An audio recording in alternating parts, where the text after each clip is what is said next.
and I'm going to teach you how to make a broccoli and halloumi and feta pie. So I've cut some broccoli, we'll get to that later, but we're just going to start with frying off some onions. I've got a dollop of olive oil in there, got an onion. We're just going to pop this in here, just into a pot, a normal pot. You know how it goes. We'll turn that up, we'll let that sizzle off. We want to get these nice and translucent before we add anything else in.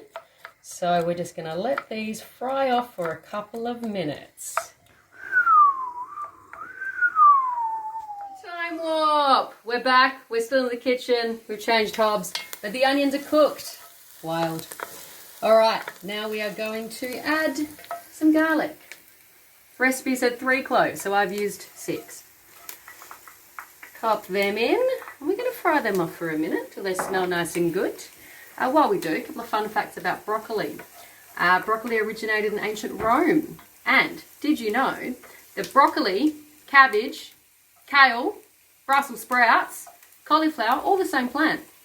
I'd maybe fact check that if you're going to tell it to other people, but from what I just read, they were artificially bred from the same plant in ancient Rome, and then they were brought over to America and other parts of the world by the Italian immigrants in the 19th century. So there's a fun fact for you. Now you can't smell this, but I can, and I reckon it's about ready. So we are going to pop our broccoli in. Got about 3 heads of broccoli there, stems and all. Just chop them up nice and fine. In you go. Chuck that one in. Gonna give it a little stir. Now we basically want to steam the broccoli, but we don't want to overcook it. So I've boiled the kettle. I'm going to put, I don't know, about a cup, less than a cup, however much is in the kettle. Bit of water in there. Oh, hear it bubbling away. Alright, bit of salt maybe. Yeah, stick some salt in there. Now we are going to be adding halloumi later and feta, and that's quite salty, so go easy on the salt. Alright, that's kind of bubbling away a little bit there. I'm going to add a little bit more water, because I think some of that's already cooked off. Greens. Alright, now we're going to pop a lid on, and we're going to let that sit for about 7 or 8 minutes to let those steam through. But I know you're all very, very busy, and you don't have time to watch this, so I'll see you in a minute.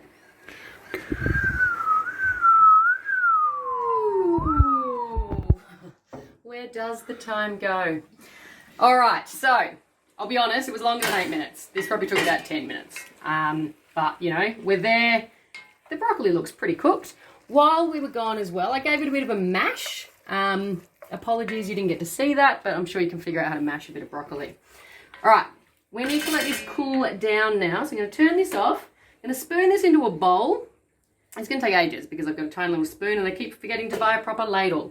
So I'm going to spoon this into a bowl, pop it in the freezer. Just trust me that it happens. I'll see you soon.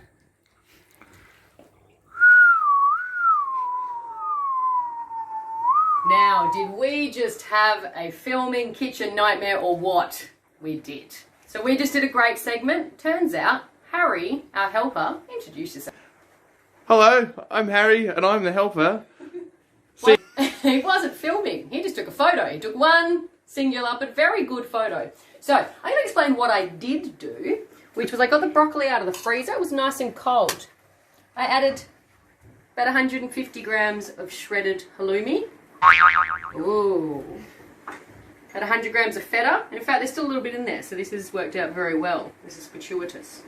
I put a de-seeded red chili. You can put the seeds in if you want it spicy, but, you know, I'm keeping it tame. I added about a teaspoon or so of paprika. It wasn't in the recipe, but I added that in. Bit of parsley. There was about 1/3 of a cup in there, give or take. I did a really cool one where I zested the lemon. There's a little bit more, just for good measure. And then I cracked a bit of black pepper in. Again, I'm just going to do a bit more now. So that's what happened there. And you can see, it looks great. I tasted it as well. It kind of just tastes like broccoli and cheese, but I guess that's kind of the point of this dish, isn't it? All right, and then we started the most important part, which is the pie. And we have to introduce Mads here, my other helper. So we're using phyllo pastry for this pie. We're going to get nice little thin, buttery, delicious, crispy layers. Now, our pan dish pie pot is a bit smaller, no, bigger than these phyllo pieces. So we figured out an amazing system. We're incorporating angles for all of you maths people out there. So we're laying down a layer of pastry. And because it doesn't quite fit, we're having to overlap a little bit. So we're basically laying down a layer and then we are buttering that up. Well, Mads is. She's got butter fingers. She's going to butter that up and then we put the next layer on an angle. So hopefully at the end, all of our bases, literally, are covered. And then we can fold it in. This is going to take ages. We're going to do like 12 layers of this. So we'll see you soon.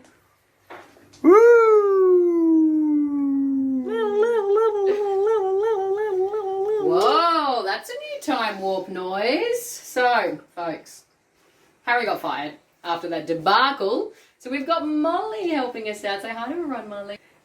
Hey!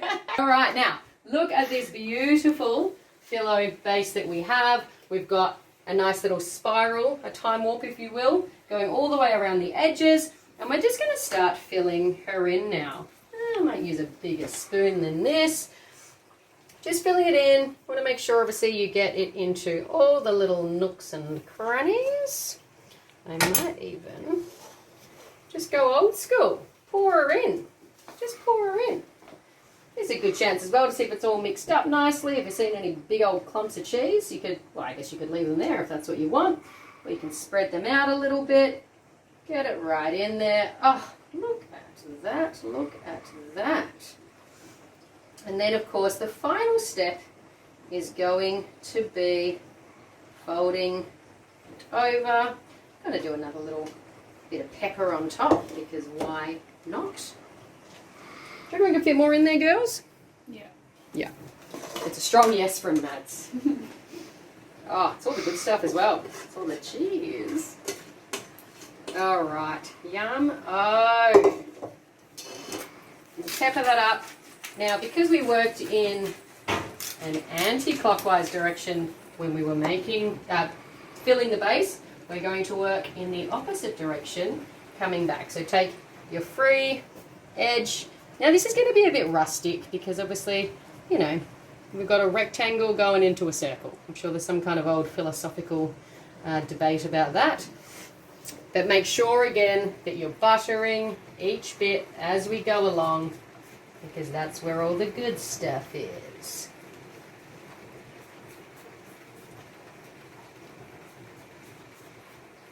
Okay, so we're going to fold our next one. This way. We're going to fold that one in. We're going to butter that up. Now again, it's going to take a while. You've all got marking to do, so we'll see you soon. And if that sounds familiar, it is.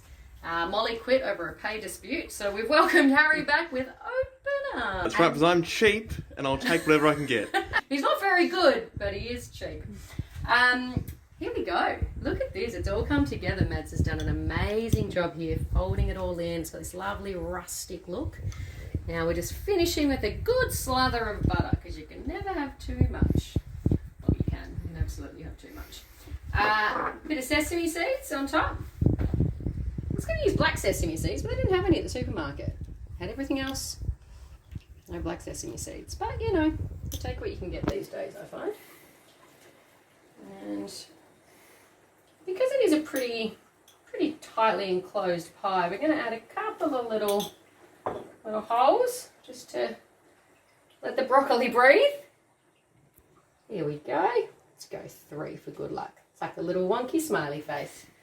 And then we're going to pop her into the oven at 180 degrees. The chippies are already in there. They've been roasting away for a little while. I'm going to pop it in for about 30 to 35 minutes, which is probably a perfect time for us to have a real chat, you know? Just joking. We'll see you soon.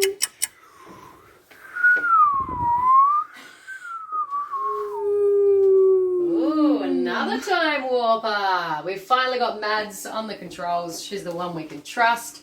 And I think we are ready. Been in for about 40 minutes now. Oh, look at that. While I'm here, I'll just take out the chippies as well. And it is time. Well, they're a little bit brown. But who doesn't like a crispy chip? All right, it's time for our final time warp before we taste the creation. Final time warp. We got the table set. Well, I say final liberally because we're going to do one more. Here we got the salad, we got the pie, we got the chips, and we're ready to eat. We'll see you soon. Woo, woo, woo, woo. All right, actual final time warp for the night. We've got our meals. Oh my god, this is the best thing I've ever eaten. I haven't paid them to say this at all. This is divine. Mads loves her chips. Oh my gosh. What do you got there, Harry? I've got Mads. Enjoy, folks. Hope you liked it.